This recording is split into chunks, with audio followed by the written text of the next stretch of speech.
Ketanji Brown Jackson says Supreme Court risks being seen as political after voting rights decision. Add AP News as your preferred source to see more of our stories on Google. At AP News on Google. Add AP News as your preferred source to see more of our stories on Google. Share Washington Act.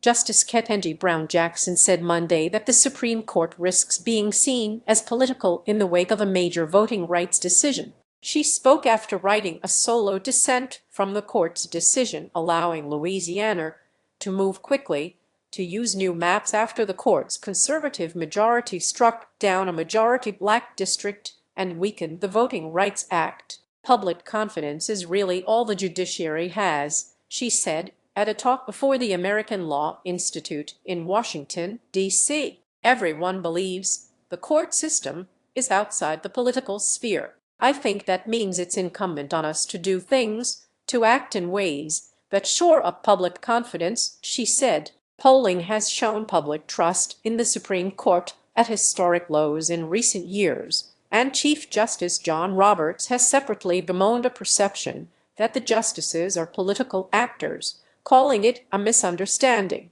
Jackson has become a frequent dissenter on the Supreme Court, joining her liberal colleagues last month to oppose the 6-3 decision that hollowed out the Voting Rights Act and later writing for herself to protest an order allowing Louisiana to use new maps even though early primary voting had already begun. She said the court had spawned chaos amid a fierce nationwide redistricting battle. 3 of her conservative colleagues on the court forcefully disagreed, calling her criticism baseless and saying accusations of partisanship aren't justified. The alternative, they wrote, would have been to allow an election under a map found to be unconstitutional.